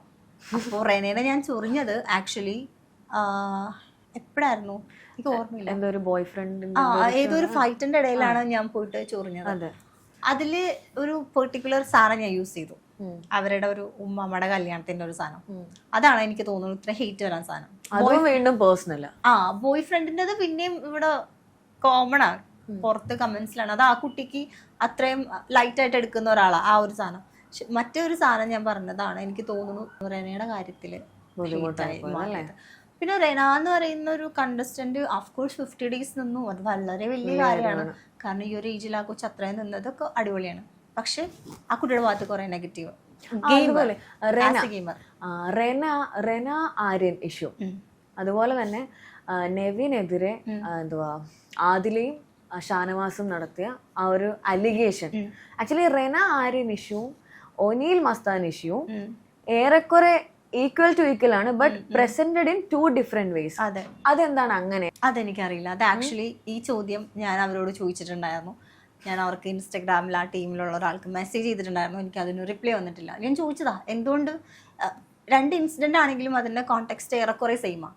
അപ്പോൾ 2 പേരും ട്രീറ്റ് ചെയ്ത രീതി രണ്ട് രീതിയിലാണ്. അപ്പോൾ 2 പേർക്ക് 2 നീതി 2 ന്യായമാണോ എന്ന് ഞാൻ ചോദിച്ചിട്ടുണ്ട്. ഒനീലിന്റെ എൻ്റെതെന്ന് പറഞ്ഞാൽ ഞാൻ കാണുന്നില്ല. ഇപ്പൊ ഈ കുട്ടിയുടെ കേസ് ആണെങ്കിലും എന്നോട് റെന ചോദിച്ചൊരു ചോദ്യമുണ്ട്, ആ സമയത്ത് മസ്താനി ചിരിച്ചിട്ട് നിൽക്കുമായിരുന്നല്ലോ എന്ന്. ആര്യന്റെ സമയത്തും റെന ചിരിച്ചിട്ടാണല്ലോ എണീറ്റ് വേറെ കട്ടിലിൽ പോയി കിടന്നത്. വെരി നെക്സ്റ്റ് ഡേ സംഭവിച്ച കാര്യം. വേണമെങ്കിൽ ഇതിനെ കർമ്മ എന്ന് വിളിക്കാലോ. അതെ, പക്ഷെ എനിക്ക് ഇതിനകത്ത് പേഴ്സണലി തോന്നിയൊരു കാര്യം, മസ്താനിയുടെ കാര്യത്തിൽ മാത്രം അങ്ങനെ ഒരു കാര്യം വന്നപ്പം റിയാക്ട് ചെയ്യണ്ട, റെനയുടെ കാര്യത്തിൽ വേറൊരു രീതി. അപ്പം മസ്താനി എന്താണ് പബ്ലിക് പ്രോപ്പർട്ടി ആണെന്നുള്ള രീതിയാണോ, അങ്ങനെയാണോ വ്യൂവേഴ്സ് ഉൾപ്പെടെ എല്ലാരും വിചാരിച്ചു വെച്ചേക്കുന്നത്? എനിക്ക് ഇപ്പൊ ഈ ഇന്റർവ്യൂ പോലും ആൾക്കാർ എന്താ പറയാൻ പോകുന്നതെന്ന് അറിയാം, നിന്നെ വിളിപ്പിക്കാൻ വേണ്ടി നീ തന്നെ സ്വയം എടുക്കുന്ന ഒരു ഇന്റർവ്യൂ എന്നാണ് ആൾക്കാർ പറയാ. പക്ഷെ ഞാൻ എന്തുകൊണ്ട് എന്റെ ചാനലിൽ ഞാൻ ഇന്റർവ്യൂ കൊടുക്കുന്നു എന്ന് എന്നോട് വന്നപ്പോ നീ ചോദിച്ചിട്ടുണ്ട്. എനിക്ക് വേണമെങ്കിൽ വളരെ വലിയ എമൗണ്ട് വാങ്ങിച്ചിട്ട് എനിക്ക് എക്സ്ക്ലൂസീവ് ഇന്റർവ്യൂ ഏത് ചാനലിൽ വേണമെങ്കിലും കൊടുക്കായിരുന്നു. എന്നെ കുറ്റം പറഞ്ഞ പല ചാനൽസും എന്നെ കോണ്ടാക്റ്റും ചെയ്തിട്ടുണ്ട് ഇന്റർവ്യൂവിന് വേണ്ടി. പക്ഷെ എനിക്ക് പേടിയാണ് കൊടുക്കാൻ. കാരണം ഞാനിവിടെ പറയുന്ന ഒരു കാര്യം ഏത് രീതിയിൽ വേണമെങ്കിലും വളച്ചൊടിക്കപ്പെടാം, ഏത് തമ്പ് വേണമെങ്കിലും ഇടാം. എനിക്ക് പേടിയാണ് സത്യം പറഞ്ഞാൽ. ബിഗ് ബോസ് കണ്ട് പേടിച്ചു പോയി. ബിഗ് ബോസ് കണ്ടിട്ട് ബിഗ് ബോസിന് ശേഷം ഞാൻ ഇറങ്ങിയപ്പോ അതായത് ഞാൻ പോയപ്പോ ഉണ്ടായിരുന്നതല്ല ഇവിടെ അതില് എനിക്ക് എന്റെ വെറൈറ്റി മീഡിയനോട് എനിക്ക് നന്ദിയുണ്ട്. അവര് സ്റ്റിൽ എന്റെ കൂടെ നിൽക്കുന്നുണ്ട്. എന്റെ ചാനല് ഇതുവരെ അവർക്ക് വേണമെങ്കിൽ എന്നെ വെച്ചിട്ട് അവർക്കൊരു ഇന്റർവ്യൂ എടുക്കാം, അവർക്ക് വ്യൂസ് അവർക്ക് എക്സ്ക്ലൂസീവ് ആയിട്ട് എടുക്കാം. പക്ഷെ അവരുടെ മാന്യത അവരത് ചോദിച്ചിട്ടില്ല. എനിക്ക് വേറെ ചാനൽസിന് ഇന്റർവ്യൂ കൊടുക്കാൻ പേടിയാണ്. കാരണം ഞാൻ എയർപോർട്ടിൽ നിന്ന് പുറത്തിറങ്ങിയപ്പോൾ ഞാൻ ചെന്നൈ എയർപോർട്ടിൽ എന്റെ ലഗേജ് ഒക്കെ കയറ്റിയിട്ട് വെച്ചിട്ട് ഇവര് പറഞ്ഞെന്താ അറിയോ, മൊബൈല് നാട്ടിലെത്തിയിട്ട് വേണം ഓൺ ചെയ്യാൻ. ഈ എപ്പിസോഡ് ടെലികാസ്റ്റ് ആയതിനു ശേഷം അതെങ്ങനെ പോസിബിൾ ആവാം? എന്റെ ID പ്രൂഫ്സും കാര്യങ്ങളൊക്കെ ഫോണിലാണ്. അപ്പൊ എനിക്ക് എയർപോർട്ടിന്റെ അകത്തുനിന്ന് ഫോൺ ഓൺ ചെയ്തേ പറ്റുള്ളൂ ചെന്നൈയില്. ഞാനത് ഓൺ ചെയ്യുന്ന സമയത്താണ് എനിക്ക് കോൾസ് വന്നുകൊണ്ടിരിക്കുക. എനിക്ക് വളരെ ക്ലോസ് ആയിട്ടുള്ള ആൾക്കാർ വിളിച്ചിട്ട്, മീഡിയയിലുള്ള ആൾക്കാർ വിളിച്ചിട്ട് പറയാം, കൊച്ചി എയർപോർട്ടിൽ വരുമ്പോൾ സൂക്ഷിക്കണം, അവിടെ പുറത്ത് ആൾക്കാർ നിൽക്കുക നിന്നെ കൂവാനും നിന്നെ പുലികളി കളിച്ച് നിന്നെ നാണം കെടുത്താനും ഈ പറയുന്ന അപ്പനയുടെ കയ്യിൽ നിന്ന് ക്യാഷ് വാങ്ങിച്ചിട്ട് നിന്റെ അടുത്ത് ഒരുമാതിരി ചോദ്യങ്ങൾ ചോദിക്കാനും വേണ്ടി മീഡിയക്കാരെ വെയിറ്റ് ചെയ്യാന്നാണ് ഞാൻ അറിയുന്നത്. അത് കേൾക്കുമ്പോൾ എൻ്റെ അവസ്ഥ എന്തായിരിക്കും? കാരണം ഓൾറെഡി നമുക്ക് ചെന്നൈ എയർപോർട്ടിൽ വളരെ ലിമിറ്റഡ് ടൈമേ ഉള്ളൂ. ഞാൻ ലഗേജൊക്കെ ഓൾറെഡി കയറ്റി വിട്ടു. സത്യം പറഞ്ഞാൽ ഞാൻ പ്രവീണിനോട് പറയാൻ നിൽക്കുമായിരുന്നു, എൻ്റെ ലഗേജൊക്കെ ഒന്ന് വാങ്ങിയിട്ട് എവിടെയെങ്കിലും കൊണ്ടുവയ്ക്ക്, ഞാൻ വന്ന് വാങ്ങിച്ചോളാന്ന്. ഇത് കാണുമ്പോൾ എനിക്ക് പേടിയാവാ. ഞാൻ എൻ്റെ ധൈര്യത്തിൽ പുറത്തിറങ്ങി വരും. കാരണം എൻ്റെ വീട്ടിൽ നിന്ന് വിളിച്ചപ്പോൾ ഞാൻ പറഞ്ഞു രാത്രിയാണ് ഞാൻ എത്തുന്നത്. പിന്നെ എൻ്റെ ഉമ്മി അനിയത്തി അവിടെ നിന്ന് ഇത്രയും ദൂരം എയർപോർട്ട് വരെ വരണ്ടാന്ന് പറഞ്ഞു, ഞാൻ ഒറ്റയ്ക്ക് വന്നോളാന്ന് പറഞ്ഞു. ഞാൻ ഈ ഒരു സംഭവം ഈ പറയുന്ന ടീമിലുള്ള ഒരാളെ വിളിച്ചിട്ട് ഞാൻ പറഞ്ഞു, കൊച്ചിയിൽ ഇങ്ങനെയാണ് ഇഷ്യൂ എന്ന് പറയുന്നത്, ഞാൻ എന്താ ചെയ്യുക? എനിക്ക് അവിടെ പോകാൻ എനിക്ക് പേടിയുണ്ട്. കാരണം എന്തെങ്കിലും അറ്റാക്ക് ചെയ്താൽ എന്താ ചെയ്യുക? അപ്പോൾ അവരെന്നോട് ആദ്യം തന്നെ ചോദിക്കാം, ഫോൺ ഓൺ ചെയ്യരുതെന്നാണല്ലോ റൂള്. ഞാൻ പറഞ്ഞു, പക്ഷെ എൻ്റെ പ്രൂഫൊക്കെ ഫോണിലാണ്, എനിക്ക് ഫോൺ ഓൺ ചെയ്യണമല്ലോ. പക്ഷേ അത് ഓക്കെ, പക്ഷെ പുറത്തുള്ള ആളുകളുമായിട്ട് സംസാരിക്കരുതെന്നുണ്ടല്ലോ, എന്തിനാ സംസാരിച്ചതെന്ന്. ഞാൻ പറഞ്ഞു, പുറത്ത് ഇത്രയും വലിയ ഇഷ്യൂ നടക്കുമ്പോൾ ഞാൻ എങ്ങനെ സംസാരിക്കാതിരിക്കുക ചോദിച്ചിട്ട് ഞാൻ കോൾ അറ്റ് ചെയ്തു. കുറച്ചുണ്ട് അവർ എന്നെ വിളിച്ചിട്ട് പറഞ്ഞു അവർ കൊച്ചിയിലെത്തി, ഇവിടെ അങ്ങനെ ഒന്നുമില്ല, ഇവിടെ മീഡിയാസ് ഒന്നുമില്ല, ഇവിടെ ആൾക്കാരൊന്നും ഇല്ല എന്ന് പറഞ്ഞു. പേടിക്കണ്ട, ഇവിടെ ഒന്നുമില്ല, സേഫ് ആണെന്ന് പറഞ്ഞു. എന്തെങ്കിലും ഉണ്ടെങ്കിൽ വിളിക്കൂ എന്ന് പറഞ്ഞു. ഞാൻ പറഞ്ഞു ശരി ഓക്കെ പറഞ്ഞു. ഞാൻ കൊച്ചിയിലെത്തിയിട്ട് ഞാൻ വീഡിയോ സഹിതം കണ്ടു ആൾക്കാര്, കുറെ ആൾക്കാര് വെയിറ്റ് ചെയ്യുന്നത് ഒരുപാട് മീഡിയാസ് ഉണ്ട്. പക്ഷെ ഞാൻ എത്തുന്ന സമയത്തേക്ക് കുറെ മീഡിയാസ് പോയി. എനിക്ക് തോന്നുന്നു ആ സമയത്ത് പ്രവീൺ വന്നിട്ട്, എനിക്ക് തോന്നുന്നു എനിക്ക് മുന്നേ പ്രവീൺ എത്തി. അപ്പൊ പ്രവീണിന്റെ ബൈറ്റും കാര്യങ്ങൾക്ക് വേണ്ടിയിട്ട് കുറെ മീഡിയാസ് ആ വഴി അങ്ങ് പോയി. അപ്പോൾ വളരെ കുറച്ച് മീഡിയാസ് ഞാൻ ഇറങ്ങുന്ന സമയത്ത് ഉണ്ടായിരുന്നുള്ളൂ. പക്ഷെ എന്നാൽ പോലും ഈ പറയുന്ന മീഡിയാസ്, ഞാൻ 3 വർഷമായിട്ട് ഈ ഒരു ഫീൽഡിലുണ്ട്, പല അവസരങ്ങളിലും മുഖാമുഖം കാണുന്ന ആൾക്കാരാ. അവരുടെ ക്യാപ്ഷൻസ് മുഖം മറിച്ച് മസ്താനി എയർപോർട്ടിൽ, നീ കണ്ടന്റ് കൊടുത്തോണ്ടിരുന്ന മീഡിയാസ് ഞാൻ ഏറ്റവും കൂടുതൽ ഹേറ്റ് ഉള്ള ഒരു മീഡിയനെ ഏറ്റവും കൂടുതൽ ഞാൻ സപ്പോർട്ട് ചെയ്തിട്ടുണ്ട്. അപ്പോഴേ എന്നോട് പല ആൾക്കാരും പറഞ്ഞു അത് വേണ്ട, അവർ നിങ്ങൾ ഉദ്ദേശിക്കുന്ന പോലെ അല്ല. അത്രയും, അതായത് ഭയങ്കര ഫേമസ് മീഡിയ ആണ്. എനിക്ക് അവരുടെ പേര് മീഡിയ എന്ന് പറയാൻ പറ്റില്ല, പേജാണ്. ഞാൻ പറഞ്ഞിട്ട് ഇനി ഞാൻ പ്രൊമോട്ട് ചെയ്യണ്ടല്ലോ, ഓൾറെഡി അവർക്ക് നല്ല റീച്ച് ഉണ്ട്, എല്ലാവർക്കും അറിയുന്ന ഒരു പേജ്. അവരെ ഞാൻ ഭയങ്കരമായിട്ട് ഞാൻ സപ്പോർട്ട് ചെയ്തിട്ടുണ്ട്. നമ്മുടെ പല പരിപാടിക്കും അവർ വരാറുണ്ട്. അവർ മുൻപന്തിയിൽ നിൽക്കുന്ന ഒരു പേജാണ്. അവർക്ക് അത്രയും ഹെയ്റ്റ് വന്ന ഒരു സമയത്ത് അതിന്റെ ഓണർക്ക് എതിരെ ഭയങ്കരமான ഒരു ഹെയ്റ്റ്, അത് റിയൽ ആണോ എന്ന് പോലും ഞാൻ ചോദിച്ചിട്ടില്ല. ആ ന്യൂസ് കണ്ട സമയത്ത് ഞാൻ ആ പുള്ളിക്ക് മെസ്സേജ് അയച്ചു, വിഷമിക്കണ്ട, എന്താണെങ്കിലും ഓക്കെ ആയിട്ടിരിക്കുക, നിങ്ങളോടുള്ള അസൂയ കൊണ്ട് പറഞ്ഞുണ്ടാക്കുന്നതായിരിക്കും എന്ന് പറഞ്ഞാൽ എനിക്ക് എതിരെ അവരിട്ട പോസ്റ്റാ, മസ്താനിന് ഇഷ്ടമില്ലാത്തവർ ലൈക്ക് അടിക്കും. സത്യം, ഞാൻ എല്ലാ ഫംഗ്ഷന് പോകുമ്പോഴും എല്ലാ ഇന്റർവ്യൂസിന് പോകുമ്പോഴും കാണുന്ന മീഡിയാസ് മസ്താനി പേടിച്ചിട്ട് കണ്ടം വഴി ഓടിയോ, മുഖം മറച്ചിട്ട് വന്നു. പിന്നെ ചിലതൊക്കെ എനിക്ക് ഇഷ്ടമായി, മറ്റേ പോണേലും വേഗത്തിൽ വന്നേന്നൊക്കെ പറഞ്ഞുള്ള കുറെയൊക്കെ ഞാൻ ഫണ്ണായിട്ട് എടുക്കുന്ന, ഞാൻ ബേസിക്കലി ഭയങ്കര ഫണ്ണായിട്ട് എടുക്കുന്ന ഒരാളാ. ബിഗ് ബോസിൽ പോയിട്ട് ഞാൻ നെഗറ്റീവ് കളിച്ചു, അത് സത്യം. പക്ഷെ ഇപ്പൊ എനിക്കൊന്നും ഫണ്ണായിട്ട് എടുക്കാൻ പറ്റുന്നില്ല, എന്റെ ഫൺ സൈഡൊക്കെ അങ്ങ് പോയി. അപ്പൊ ഇങ്ങനെയുള്ള ആൾക്കാർക്ക് ഞാൻ എങ്ങനെയാ ഇന്റർവ്യൂ കൊടുക്കുക? അതുകൊണ്ടാണ് ഞാൻ വിചാരിച്ചത് എന്റെ സ്വന്തം ചാനലിൽ കൊടുക്കാം. ഇതാകുമ്പോ എനിക്ക് ലിമിറ്റ് ചെയ്യാം. സത്യം, ആൾക്കാരെ എടുത്തിട്ട് പോയാലും എനിക്ക് കോപ്പിറൈറ്റ് കൊടുക്കാം, എനിക്ക് കമന്റ്സ് ഡിലീറ്റ് ചെയ്യാം. എന്നെ ഹേർട്ട് ചെയ്യുന്ന കമന്റ് ഞാൻ ഡിലീറ്റ് ചെയ്യും, എനിക്ക് കാണണ്ട, വേണ്ട, എനിക്ക് നിനക്കൊരു കാര്യം അറിയോ, എനിക്ക് ഇത്രയും നെഗറ്റീവ് കമന്റ്സ്, ഇത്രയും ട്രോൾസ് വന്നിട്ടുണ്ടല്ലോ. ഞാൻ ഇപ്പൊ ചെയ്യുന്ന എന്താ അറിയോ, പല ആൾക്കാരും പറയുന്നുണ്ട്, ഓ പേടിച്ചിട്ട് നീ എല്ലാം ഓഫ് ചെയ്ത് വെച്ചേക്കാണോന്ന്. അത് എനിക്ക് പേടിയാ, എനിക്ക് ഭയങ്കര, ഞാൻ പേടിച്ചു. ഞാൻ എന്റെ മെൻഷൻസ് ഓഫ് ചെയ്ത് വെച്ചു, എന്റെ കമന്റ്സ് ലിമിറ്റ് ചെയ്തു. എനിക്ക് ആർക്കും ഇപ്പൊ എനിക്ക് മെസ്സേജ് ചെയ്യാൻ പറ്റില്ല. ഞാൻ ഫോളോ ചെയ്യുന്ന ആൾക്കാർക്ക്, ഞാൻ ഓൾറെഡി ടെക്സ്റ്റ് ചെയ്ത ആൾക്കാർക്ക് അല്ലാതെ വേറെ ആർക്കും എനിക്ക് മെസ്സേജ് ചെയ്യാൻ പറ്റില്ല. വേണ്ട, എന്റെ നിങ്ങക്ക് അറിയില്ല, ഞാൻ വന്ന സമയത്ത് എന്റെ ട്രോൾസ്, എന്റെ വീഡിയോസ് ഒക്കെ കാണുമ്പോൾ ഞാൻ ലൈക്ക് ചെയ്ത് പോയിരുന്ന ഞാനാ. ഇപ്പൊ എന്റെ തലവട്ടം കണ്ടാൽ ഞാൻ നോട്ട് ഇൻട്രസ്റ്റ് അടിച്ചു വിടും. എനിക്ക് എന്നെ തന്നെ ആ ഒരു അവസ്ഥയിലേക്ക് ഞാൻ എത്തി. കാരണം എനിക്ക് കാണണ്ട, എനിക്ക് എന്റെ ഫീഡിൽ ഇപ്പോ എന്നെ കുറിച്ച് ഒന്നും വരണ്ട, എന്റെ ഫേസ്, എന്റെ പേര് എവിടെ കണ്ടാലും ഞാൻ നോട്ട് ഇൻട്രസ്റ്റ് അടിച്ചു വിടും. കാണണ്ട, ഇപ്പൊ എന്റെ ഫീഡിൽ മുഴുവൻ ഡോഗ്സ് അങ്ങനത്തെ സംഭവങ്ങളാണ്. അതുപോലെ ഈ ഒനീലിന്റെ ഇഷ്യൂവിന്റെ അകത്ത് ഈ ലക്ഷ്മിയെ ശരിക്കും ലക്ഷ്മി എടുത്ത് പറഞ്ഞത് ഒരു പ്രശ്നമായോ, ലക്ഷ്മി അത് കണ്ടന്റ് ആക്കിയോ എന്ന് നിനക്ക് തോന്നണം? അവിടെ ലക്ഷ്മി ഒരു പവർ പ്ലേ കളിച്ചോ? അത് ഒനീലിന്റെ ഇഷ്യൂ എന്താ അറിയോ, നമുക്ക് ആക്ച്വലി ഒരു സ്പോൺസർ ടാസ്ക് ഉണ്ടായ സമയത്താണ് ഇത് വീഴുന്നത്. ഒനീലിന്റെ ഇഷ്യൂ എന്താന്ന് വെച്ചാൽ ഈ ഒരു സ്പോൺസർ ടാസ്ക് നടക്കുന്ന ആ സമയത്താണ് ഈ ഒരു സംഭവം നടക്കുന്നത്. ഞാൻ ആക്ച്വലി കണ്ടിട്ടില്ല. ഇയാള് വീഴാൻ പോകുന്നതും എന്നെ പിടിക്കുന്നതും എനിക്കറിയാം. പക്ഷെ ഇത് ടി വിയിലിട്ട് കാണിക്കുമ്പോൾ പോലും ശ്രദ്ധിച്ചോന്ന് അറിയില്ല, ഞാൻ ആ സ്ക്രീനിൽ നോക്കുന്നില്ല. എനിക്ക് സത്യം പറഞ്ഞാൽ രണ്ടാമതും എനിക്ക് തൊലി ഉരിഞ്ഞു പോയ ഒരു സിറ്റുവേഷൻ ആയിരുന്നു അത്. ഞാൻ ഒട്ടും എക്സ്പെക്ട് ചെയ്യുന്നില്ല. പക്ഷെ ഞാൻ ആഗ്രഹിച്ച് ഒനീല് വീഡിയോ കാണണം എന്ന് പറഞ്ഞപ്പോൾ ഞാനും പറഞ്ഞു എനിക്ക് വീഡിയോ കാണണം എന്ന്. അവിടെ ശരിക്കും സംഭവിച്ചത് ഒനീല് വീഴാൻ പോകുന്നു. ഞാനത് പറയുന്നുണ്ട്, ഒനീല് വീഴാൻ പോവാന്ന്. വീഴാൻ പോകുന്നു, ഇങ്ങനെ പിടിച്ചിട്ട് പിന്നെ വന്ന് ഇങ്ങനെയാണ് പിടിക്കുന്നത്. ആ ഒരു പിടുത്തം അത് എനിക്ക് ഇപ്പോഴും എനിക്ക് അറിയില്ല അത് എങ്ങനെ എക്സ്പ്ലെയിൻ ചെയ്തു തരാം. ഞാൻ എവിടെയും പറഞ്ഞിട്ടില്ല. ഈവൻ ലാലേട്ടന്റെ എപ്പിസോഡിൽ പോലും എനിക്ക് അത് കംപ്ലീറ്റ്ലി പറയാൻ എന്നെ അനുവദിക്കുന്നില്ല. ഞാൻ വളരെ ക്ലിയർ ആയിട്ട് എനിക്ക് ഞാൻ സൗണ്ട് റൈസ് ചെയ്ത് പറയുന്നുണ്ട്. എനിക്ക് തോന്നിയ ഫീലിനെ കുറിച്ചാണ് ഞാൻ പറഞ്ഞത്.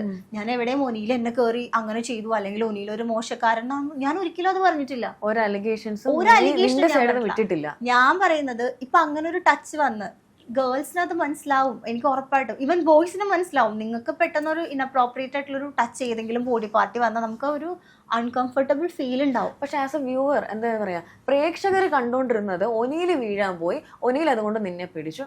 സോ അതിലിപ്പോ മസ്താനി എന്തിനാണ് ഇത് ഇത്രയും ഒരു നെഗറ്റീവ് എന്നുള്ള സെൻസിലാണ് പ്രേക്ഷകർക്ക് തലയിൽ കയറിയിരിക്കുന്നത്. അതാ എനിക്ക് മനസ്സിലാവാത്തത്. എനിക്കറിയാം ഒനീല് വീഴാൻ പോയതാണ്, വീഴാൻ പോയപ്പോഴ വീഴാതിരിക്കാൻ വേണ്ടി എന്നെ പിടിച്ചതാണ്. അത്രയും വലിയൊരു മനുഷ്യൻ ഇങ്ങനെ ടച്ച് ചെയ്യുമ്പോൾ എന്നെ പോലെയുള്ള, കാരണം ആള് വലിയൊരു മനുഷ്യനാണ്, ഞാൻ ആളുടെ നാലിലൊരു ഭാഗ്യമുള്ളൂ. അപ്പൊ അത്രയും വലിയൊരു ആള് എന്നെ കൈ പിടിച്ചാലോ അത്രയും വലിയൊരു പ്രഷറാണ് എനിക്ക് വരുന്നത്.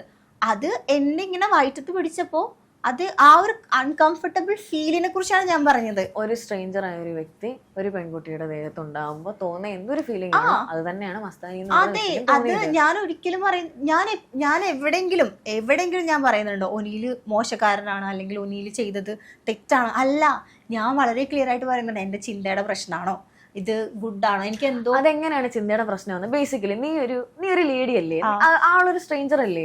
അത് എന്ത് തരത്തിലുള്ള ടച്ച് ആണെങ്കിലും നമ്മള് ഒരു വിമൻ എന്നുള്ള രീതിയിൽ നമ്മൾ അക്സെപ്റ്റ് ചെയ്യാത്ത എല്ലാ ടച്ചും നമുക്ക് ബാഡ് ടച്ച് തന്നെയാണ്. പക്ഷെ ആ രീതിയിൽ പോലും നീ സംസാരിച്ചിട്ടുണ്ടായിരുന്നില്ല. ഇല്ല, ഞാൻ ഒരിക്കലും ആള് തെറ്റുകാരനാണ് അല്ലെങ്കിൽ ഞാൻ എല്ലാരും പറയുന്ന വേറൊരു കാര്യമുണ്ട്, ഞാൻ ആ സമയത്ത് ചിരിച്ചു എന്ന്. ആ സമയത്ത് ഞാൻ ഗെയിം കളിക്കാൻ ഞങ്ങളുടെ ടീമാന്ന് തോന്നുന്നു വിൻ ചെയ്യാൻ പോവാണ്. അതിന്റെ എന്തോ ഒരു അനൗൺസ്മെന്റ് ടൈം ആയിരുന്നു.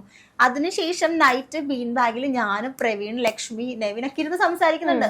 അപ്പൊ പോലും ഞാൻ ഇത് എനിക്ക് തോന്നിയതാണോ അല്ലെങ്കിൽ, കാരണം ഇങ്ങനെ വരുമ്പോ നമുക്കൊരു ഇത് വരില്ലേ, അതാണ് ഞാൻ ഉദ്ദേശിക്കുന്നത്. എന്നിട്ട് ഞാനിത് വിട്ടേക്കാം ചിലപ്പോ എനിക്ക് തോന്നും. പക്ഷെ എനിക്കൊരു ഭയങ്കര ഡിസ്റ്റർബിങ് ഫീൽ ആയിരുന്നു. അങ്ങനെയാണ് നൈറ്റ് ലൈറ്റൊക്കെ ഓഫായി എല്ലാവരും കുറെ പേര് രാത്രി കുളിക്കുന്ന ആൾക്കാരുണ്ട്, ഭയങ്കര ലേറ്റ് ആയിട്ട് കുളിച്ചിട്ട് കിടന്നുറങ്ങുന്ന ആൾക്കാരുണ്ട്. കുറെ പേര് ആ സമയത്ത് സ്കിൻ കെയർ ചെയ്യും, പല്ല് തേക്കും. അങ്ങനെ ലക്ഷ്മി ഏറെക്കുറെ ലക്ഷ്മിയുടെ പരിപാടിയൊക്കെ കഴിഞ്ഞിട്ട് ഞാനും ലക്ഷ്മി ഒരു ബെഡിലാണ് കിടക്കുന്നത്. അപ്പോൾ ഞാൻ പോയിട്ട് ലക്ഷ്മിയുടെ അടുത്ത് എനിക്കിത് ഷെയർ ചെയ്യണം. ലക്ഷ്മിനോട് ഷെയർ ചെയ്യാനുള്ള റീസൺ ഞാൻ പറയാം. ഞങ്ങൾ വൈൽഡ് കാർഡ്സിൽ വന്ന ആൾക്കാരാണ്. ഞങ്ങൾ വന്ന അന്ന് മുതൽ ബിഗ് ബോസ് തന്നെ വൈൽഡ് കാർഡ്സിനെയും ഹൗസ് മേറ്റ്സിനെയും 2 രീതിയിലേക്ക് ആക്കി വെച്ചിട്ടുണ്ട്. ഞങ്ങൾക്ക് തരുന്ന ടാസ്കുകൾ ഹൗസ് മേറ്റ്സിന് പണി കൊടുക്കാനുള്ള ടാസ്കുകളാണ്. അങ്ങനെയൊക്കെ ഓൾറെഡി നമ്മളെ ബിഗ് ബോസ് തന്നെ സെപ്പറേറ്റ് ആക്കി വെച്ചിട്ടുണ്ട്. പിന്നെ അതല്ലാണ്ട് ഞങ്ങൾ ചെല്ലുന്ന സമയത്ത് അവിടെ 2-3 ഗ്രൂപ്പുകളുണ്ട്.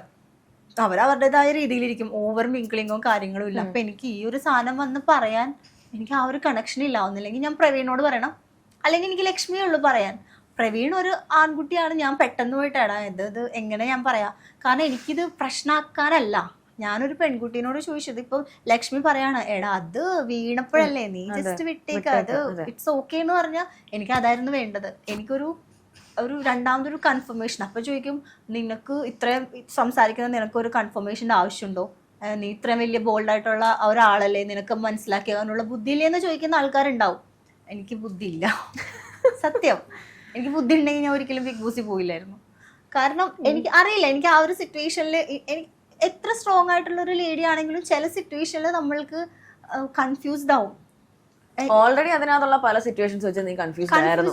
നിനക്ക് നീ ചെയ്തതിന് തിരിച്ചു കിട്ടിയ റിയാക്ഷൻ വെച്ച് നീ ഓൾറെഡി കൺഫ്യൂസ്ഡ് ആയിരുന്നു. അപ്പൊ ഇതിനെങ്ങനെ റിയാക്ട് ചെയ്യണം എന്നുള്ളൊരു കൺഫ്യൂഷന്റെ പുറത്താണ് ലക്ഷ്മിയെ അപ്രോച്ച് ചെയ്യുന്നത്. അതും ഞാൻ ലക്ഷ്മിയോട് വളരെ ക്ലിയർ ആയിട്ട് പറയുന്നുണ്ട്, ലക്ഷ്മി എനിക്കൊരു കാര്യം പറയണ്ട. അപ്പൊ ലക്ഷ്മി പറ. അപ്പൊ ഞാൻ കാണിക്കുന്നുണ്ട്, അതൊന്നും വന്നിട്ടുണ്ടോന്ന് എനിക്ക് അറിയില്ല എപ്പിസോഡിലോ ലൈവിലും. ഞാൻ ഡ്രസ്സിങ്, അതായത് ഡ്രസ്സിംഗ് റൂമിൽ ക്യാമറ ഇല്ല. അവിടെ ഡ്രസ്സിംഗ് റൂമിൽ ഒരു മൈക്ക് ഉണ്ട്, വിസ്പറിംഗ് മൈക്ക്. അവിടെ ക്യാമറ ഇല്ല. അപ്പോൾ ലക്ഷ്മി ഡ്രസ്സിംഗ് റൂമിലേക്ക് വന്നു. അപ്പോൾ ലക്ഷ്മിക്ക് എന്തോ ഇന്നർ എന്തോ ചേഞ്ചും ചെയ്യണമായിരുന്നു. പുള്ളിക്കാരി അതും എടുത്തിട്ട് ഡ്രസ്സിംഗ് റൂമിൽ വന്നു. ഞാനും ഡ്രസ്സിംഗ് റൂമിൽ കയറി. ഡ്രസ്സിംഗ് റൂമിന് ഡോറില്ല, ഇങ്ങനെ ഒരു ഷീറ്റാണ് ഇട്ടേക്കുന്നത്. കയറിയിട്ട് അവൾ ചോദിക്കുന്നുണ്ട് എന്താന്ന്. അപ്പം അവളുടെ മൈക്കുണ്ട്, എൻ്റെ മൈക്കുണ്ട്. ആ 2 മൈക്കും ഞാൻ എടുത്തിട്ട് ബാത്റൂമിൻ്റെ അവിടെ തന്നെ കുറച്ച് കുഞ്ഞു കുഞ്ഞു സോഫാസ് ഉണ്ട്, അവിടെ കൊണ്ടുവന്ന് ഞാൻ വെച്ചു. എന്തിന്? എനിക്ക് അവിടെ ഓൾറെഡി ഒരു മൈക്കുണ്ട്, ഡ്രസ്സിംഗ് റൂമിനകത്ത് മൈക്കുണ്ട്, അത് വിസ്പറിങ് മൈക്കാണ്. ഞങ്ങളുടെ മൈക്ക് ഇട്ടിട്ട് എനിക്ക് സംസാരിച്ചൂടെ? ഓൾറെഡി ക്യാമറയിൽ അറിയാം ഞാനോ ലക്ഷ്മിയാണ് ആ റൂമിൽ കയറിപ്പോയതെന്ന്. എനിക്കൊരിക്കലും അത് കോണ്ടന്റ് ആക്കാൻ താല്പര്യമില്ല. ഞാൻ ജസ്റ്റ് ഒരു അഡ്വൈസ് പോലെ ചോദിക്കുന്നതാ. ഞാൻ അവളോട് പറഞ്ഞു, ഞാൻ അവൾക്ക് കാണിച്ചു കൊടുത്തു, അയാൾ വീഴാൻ പോകുന്നു ഇങ്ങനെ പിടിച്ചു, അതെനിക്കെന്തോ അത് ഗുഡ് ടച്ച് ആണോ ബാഡ് ടച്ച് ആണോ, എന്താ ചെയ്യുക, എനിക്കൊരു കംഫർട്ടബിൾ ഇല്ല, വിടണോ, എൻ്റെ ചിന്ത. അപ്പോഴും ഞാൻ പറയുന്നുണ്ട് എൻ്റെ ചിന്തയുടെ പ്രശ്നമാണോ എന്ന് ഞാൻ തന്നെ ചോദിക്കുന്നുണ്ട്. അപ്പോൾ അവള് പറഞ്ഞു, മോളെ ഇത് സീനാ, ഉറക്കം പോയല്ലോ മോളെ എന്ന് അവള് പറയുന്നുണ്ട്. അപ്പം ഞാൻ പറഞ്ഞു എന്താ ചെയ്യുക, ചോദിക്കണോ? ഉറക്കം പോയി. അപ്പൊ തൊട്ടടുത്ത് ബാത്റൂമിൽ ഒനീല് കുളിക്കുന്നുണ്ട്, കാരണം ഒനീലിന്റെ മൈക്ക് അവിടെ തൂക്കിയിട്ടുണ്ട്. ഞാൻ പറഞ്ഞു ഇപ്പുറത്തെ ഒനീലുണ്ട് എന്ന് പറഞ്ഞു. ഉറക്കം പോയി. ഇത് എന്നിട്ട് പെണ്ണ് അവള് ഇൻട്രസ്റ്റ് മാറ്റി കഴിഞ്ഞിട്ട് പിന്നെ അവള് ഭയങ്കര ഭയങ്കര ഒരു വേറെന്തോ പോലെ അങ്ങോട്ട് നടക്കുന്നു ഇങ്ങോട്ട് നടക്കുന്നു, വഴക്കുണ്ടാക്കുന്നു. അപ്പൊ തന്നെ ഞാൻ പറഞ്ഞു ലക്ഷ്മി ചോദിക്കണ്ട, അപ്പഴാ കൈവിട്ടു. ഞാൻ പറഞ്ഞു എനിക്കിത് പ്രൈവറ്റ് ആയിട്ട് ചോദിച്ചാൽ മതി, ചോദിക്കണമെങ്കിൽ തന്നെ. അതായത് ഇപ്പൊ അവള് പറയാണ് നീ ഒന്ന് ജസ്റ്റ് 2 രീതിയിൽ റിയാക്ട് ചെയ്യണം എന്നാണ് ഞാൻ ആഗ്രഹിച്ചത് പുള്ളിക്കാരി. ഒന്നുമില്ലെങ്കിൽ എന്നാ ജസ്റ്റ് ഒരു ഓക്കെ ഇറ്റ്സ് ഓക്കെ എന്ന് പറഞ്ഞാൽ എനിക്ക് കുറെ ആശ്വാസമാവും. ഞാനത് വിട്ട് സൂപ്പറായിട്ട് ഞാൻ കിടന്നുറങ്ങുമായിരുന്നു. അല്ലെങ്കിൽ നീ ഒനിലിന്റെ അടുത്ത് സംസാരിക്കും, ഇതേ പ്രൈവറ്റ് ആയിട്ട് നീ ഒന്ന് ജസ്റ്റ് സംസാരിക്കും. ഒനിൽ ഓൾറെഡി എൻ്റെ അടുത്ത് സോറി പറഞ്ഞതാ. പക്ഷെ എനിക്ക് നമുക്ക് ചില സാഹചര്യങ്ങളിൽ നമുക്കൊരു റീകൺഫർമേഷൻ വേണ്ടി വരും. ചില സാഹചര്യങ്ങളിൽ ഒരു റീകൺഫർമേഷൻ വേണ്ടി വരും. അപ്പോൾ അവള് പറയാം നീ ജസ്റ്റ് സംസാരിക്കുന്നു പറഞ്ഞാൽ ഞാൻ ഒനിലിന്റെ അടുത്ത് ഇതേ ഡ്രസ്സിംഗ് റൂമിലായിരിക്കും ഞാൻ സംസാരിക്കുന്നത്. അപ്പൊ പുള്ളി പറയും മസ്താൻ ഞാൻ അങ്ങനൊന്നും അല്ല എന്ന് പറഞ്ഞു കഴിഞ്ഞാൽ ഇറ്റ്സ് ഓക്കെ. ആ ഒരു സമയത്ത് എനിക്കത് വേണമായിരുന്നു. അത് പലരുടെയും കണ്ണിൽ അത് തെറ്റാണ്, എനിക്കറിയില്ല എന്താ സംഭവം. എന്നിട്ട് ലക്ഷ്മി ഭയങ്കരമായിട്ട് വേറെ തന്നെ ഒരു രൂപം. അപ്പോഴേക്കും പ്രവീൺ എന്താ പ്രശ്നം എന്ന് ചോദിച്ചു. അപ്പം ഞാൻ പ്രവീണിനോട് ആദ്യം ഇല്ലടാ ഒന്നുമില്ല എന്ന് പറഞ്ഞു. അവിടെ ബീൻ ബാഗിൽ ഷാനവാസ്, അനുമോൾ, ആദില, നൂറൊക്കെ ഇരിക്കുന്നുണ്ട്. അവരൊക്കെ ചോദിക്കുന്നത് എന്താ ഞാൻ പറഞ്ഞു ഒന്നുമില്ല എന്ന് പറഞ്ഞ് സോൾവ് ചെയ്യുന്നുണ്ട്. ലക്ഷ്മി വേഗം ബ്രഷ് എടുക്കാൻ വേണ്ടി ബെഡ്റൂമിൽ വന്നു. നമ്മുടെ ബെഡിന്റെ അടിയിലാണല്ലോ ഷെൽഫ്. ബ്രഷ് എടുക്കാനാന്ന് തോന്നുന്നു. ബ്രഷ് എടുക്കാൻ വേണ്ടി വന്നു. അപ്പൊ പ്രവീണും വന്നു. പ്രവീണ് മനസ്സിലായി എന്ത് ഇഷ്യൂ ഉണ്ടെന്ന്. അപ്പൊ ഞാൻ പ്രവീണിനോട് പറഞ്ഞ ഇങ്ങനെ ഒരു ഇൻസിഡന്റ് ഉണ്ടായി, ഞാൻ അവന് കാണിച്ചു കൊടുത്തു. അപ്പൊ അവൻ ബാബാ ഇപ്പൊ തന്നെ ചോദിക്കണം എന്ന് പറഞ്ഞു. അപ്പൊ ഞാൻ പറഞ്ഞു പ്രവീണ വേണ്ട, എനിക്ക് പ്രൈവറ്റ് ആയിട്ട് ചോദിച്ചാൽ മതി, എനിക്കിതൊരു കോണ്ടന്റ് ആക്കാനോ വലിയ ഇഷ്യൂ ആക്കാനോ ഒന്നും അല്ല. എനിക്ക് ജസ്റ്റ് എനിക്ക് പിന്നെ ഇങ്ങനത്തെ ഒരു സാധനം ഇത്രയും രീതിയിൽ പുറത്തേക്ക് പോകാൻ എനിക്ക് താല്പര്യമില്ല. അവിടെ ആൾക്കാർ പറയുന്നുണ്ട്, ഇപ്പൊ ടീം തന്നെ ചോദിക്കുന്നുണ്ട് ബിഗ് ബോസിലാണോ നിങ്ങൾക്ക് പ്രൈവസി എന്ന്. അങ്ങനെയാണെങ്കിൽ പലതും ബിഗ് ബോസിൽ പുറത്ത് വന്നിട്ടില്ല. അപ്പൊ പിന്നെ അവിടെ പ്രൈവസി എന്നുള്ള ബിഗ് ബോസിൽ നിങ്ങൾക്ക് പ്രൈവസി ഇല്ല എന്നുള്ളൊരു സ്റ്റേറ്റ്മെന്റ് അവിടെ പറയാൻ ഒട്ടും യോഗ്യമല്ല. അപ്പൊ പ്രവീണ് മനസ്സിലായി. പ്രവീൺ പറഞ്ഞു ഓക്കെ വേണ്ടാന്ന് പറഞ്ഞു. ഞാൻ എന്നിട്ട് ലക്ഷ്മി ഭയങ്കരമായിട്ട് ഹൈപ്പർ ആക്റ്റീവ് ആയിട്ട് ഇത് അങ്ങനെ ചെയ്യണം ഇങ്ങനെ ചെയ്യണം എന്നൊക്കെ പറഞ്ഞു. ശരിക്കും പറഞ്ഞാൽ നീ റിയാക്ട് ചെയ്യേണ്ട രീതിയിൽ മേ ബി നീ എന്താ വെച്ചാൽ ഇതിൽ നല്ല രീതിയിൽ റിയാക്ട് ചെയ്തിരുന്നുവെങ്കിൽ ആ രീതിയിൽ ലക്ഷ്മി നിനക്ക് വേണ്ടി റിയാക്ട് ചെയ്തു. അതെ അല്ലേ? അങ്ങനെയായിരുന്നു അവിടെ നടന്നത്. അതെ, അതായത് അവളുടെ റിയാക്ഷൻ കണ്ടപ്പോൾ ഷാനവാസും അനുമോളൊക്കെ വിചാരിച്ചത് എന്നിട്ട് ഇവള് ബ്രഷ് എടുത്തിട്ട് ഞാനപ്പോ ഇവരുടെ കൈ പിടിച്ച് ഞാൻ ഇരിക്കുന്നുണ്ട്. ഞാൻ പ്രവീണ് പറ വേണ്ടാന്ന് പറ. പ്രവീണിന് കാര്യം മനസ്സിലായി, പ്രൈവറ്റ് ആയിട്ട് ചോദിച്ചാൽ മതിയെന്ന്. പ്രവീണ് എനിക്ക് എന്താണ് ഫീൽ ചെയ്തതെന്ന് ഒരു ആൺകുട്ടിയായി അവനിക്ക് മനസ്സിലായി, രണ്ടും ലക്ഷ്മിക്ക് മനസ്സിലായില്ല. അതെനിക്ക് ഭയങ്കര വിഷമമായ ഒരു കാര്യം. ഞാൻ അത് ലക്ഷ്മിനോട് പറയുകയും ചെയ്തിട്ടുണ്ട്. ആ ചെയ്തത് എനിക്ക് അത്ര ഇഷ്ടമായില്ല. ആ ഒരു സംഭവം കോണ്ടന്റ് ആക്കിയതാണോ എന്ന് ചോദിച്ചാൽ എനിക്ക് അറിയില്ല, മേ ബി ആയിരിക്കാം. അല്ലെങ്കിൽ അങ്ങനെ റിയാക്ട് ചെയ്യരുതായിരുന്നു. ഞാൻ അത് ലക്ഷ്മിനോടും പറഞ്ഞിട്ടുണ്ടായിരുന്നു ആ ഒരു ഇഷ്യൂടെ കാര്യം. എന്നിട്ട് ഇവള് ബ്രഷ് എടുത്തിട്ട് ഒരു പെൺകുട്ടീനോട് അങ്ങനെയൊക്കെ ചെയ്യാവോ എന്നൊക്കെ ചോദിച്ചിട്ട് ബാത്റൂമിലേക്ക് കയറി പോവാ. അപ്പൊ അവിടെ ഇരിക്കുന്ന ഷാനവാസൊക്കെ വിചാരിച്ചത് ലക്ഷ്മിന്റെ അടുത്ത് ആരോ മിസ്ബിഹേവ് ചെയ്തു, ആരോ ലക്ഷ്മിനെ എന്തോ ചെയ്തു. അതുകൊണ്ടാണ് നിങ്ങൾ അതിനകത്ത് അല്ല ഇത്രയും രോക്ഷാകുലയാവാൻ വേണ്ടി. അതാ എനിക്ക് അത്രയും ക്ലോസ് അല്ല. പിന്നീട് അവള് പറഞ്ഞത് അവള് തെറ്റിയിട്ട് പറയുന്നുണ്ട് അവളുടെ ഒരു ഹൈപ്പർ ആക്റ്റീവ് കൊണ്ടാണ് അവൾ അത്ര ഇഷ്യൂ ആക്കിയത്. പക്ഷെ അതിന്റെ റിസൾട്ട് എന്താ? ഞാനിവിടെ ഇരിക്കുന്നു. അഗൈൻ നിനക്ക് തന്നെ ഗോൾ കിട്ടി. അതെ, അടുത്ത ട്രോഫി നിനക്ക്. അടുത്ത ട്രോഫി എനിക്ക്. അപ്പം എന്റെ ഹെയ്റ്റിന്റെ മേലെ ഓരോരോ 3 ട്രോഫി. ആദ്യം അപ്പാനയുടെ ട്രോഫി, റഹനയുടെ ട്രോഫി, രേണുസുധിയുടെ ട്രോഫി, 4ാമത്തെ ട്രോഫി പുള്ളിക്കാരത്തിയുടെ. പക്ഷെ ഈ ട്രോഫിക്ക് ഒരിക്കലും ഞാൻ അർഹയല്ല. ഒനിലിന്റെ വിഷയം നീ അത് വിഷയമാക്കാനോ പുള്ളിക്കാരത്തോട് ചോദിക്കാൻ പോലും പറഞ്ഞിട്ടില്ല. ഇല്ല അതെനിക്ക് അറിയില്ല. പ്രവീണിനോട് ചോദിച്ചു നോക്ക്. കാരണം എനിക്ക് എന്റെ ഏറ്റവും വലിയൊരു ഭാഗ്യം എന്താണെന്നറിയോ, ഞാൻ ഈ ഒരു കാര്യം പ്രവീണിനോട് പറഞ്ഞതും ഈ സംഭവത്തിന്റെ ഇടയിൽ പ്രവീൺ എന്ന് പറയുന്ന ഒരു വ്യക്തി ഉണ്ടായത് എന്റെ ഏറ്റവും വലിയൊരു ഭാഗ്യ. അല്ലെങ്കിൽ ഒന്ന് ആലോചിച്ച് നോക്കി ഏത് രീതിയിൽ ഇത് മാനിപ്പുലേറ്റ് ചെയ്ത് പോകാൻ പറ്റും. പ്രവീൺ ലാലേട്ടന്റെ എപ്പിസോഡിൽ പ്രവീൺ എനിക്ക് വേണ്ടി സംസാരിച്ചു, എന്നിട്ട് അവനിക്ക് അത് കറക്റ്റായിട്ട് കംപ്ലീറ്റ് ആയിട്ട് പ്രോപ്പർ ആയിട്ട് പറയാൻ പറ്റിയിട്ടില്ല അവനിക്ക് ഈ ഒരു വിഷയം. എന്നിട്ടാണ് ലക്ഷ്മി നേരെ ചെന്നിട്ട് ഒനിയില് ഇറങ്ങുന്നത്, കുളിച്ച് കഴിഞ്ഞിട്ട് ഇറങ്ങുന്നത്. അപ്പൊ മൈക്ക് അവിടെ കിടക്കാം, വേറെ ഒരു മൈക്ക്, അത് പുട്ടിയോർ മൈക്ക് എന്നൊക്കെ പറഞ്ഞിട്ട് ഭയങ്കരമായിട്ട് ഒച്ചെടുക്കുന്നു. അതായത് ഞാൻ സ്റ്റക്കായ അവിടെ. എന്നിട്ട് ഞാൻ ഇതെന്തായത് ഒനിയിലും മനസ്സിലാവുന്നില്ല, ആളിങ്ങനെ എന്തായത് രണ്ടാളെ മൈക്ക് ഇട്ടു. പറ, ബ്രഷ് ചെയ്തിട്ട് ഒരു പെൺകുട്ടിയോട് മിസ്ബിഹേവ് നിങ്ങൾ ചെയ്തു, യു ഡിഡ് ഇറ്റ്. അത് ആ ഡിഡ് ഇറ്റ് എന്ന് പറയുന്ന ഒരു സ്റ്റേറ്റ്മെന്റ് അവളവിടെ പറഞ്ഞു. In A wrong sense. നിങ്ങൾ അങ്ങനെ ചെയ്തു, നിങ്ങൾ ആ പെൺകുട്ടീൻ്റെ അടുത്ത് അത്രയും മോശമായിട്ട് ചെയ്തു. അപ്പൊ തന്നെ ഒനിയിൽ ഏത് പെൺകുട്ടി ഇവരെന്താ പറയുന്നതെന്നുള്ള ഒനിയിലെ കണ്ണൊക്കെ മേലേക്ക് വന്നു. പുള്ളിക്കാരിക്ക് അതും ഇഷ്യൂ, കണ്ണൊക്കെ മേലേക്ക് പോയി. അയാളൊന്നും അറിയാത്ത പോലെ നിന്നു. എന്നോട് വന്ന് പറഞ്ഞത് അയാളൊന്നും അറിയാത്ത പോലെ നിന്നു, അതാണ് എന്നെ കൂടുതൽ ട്രിഗർ ചെയ്ത്.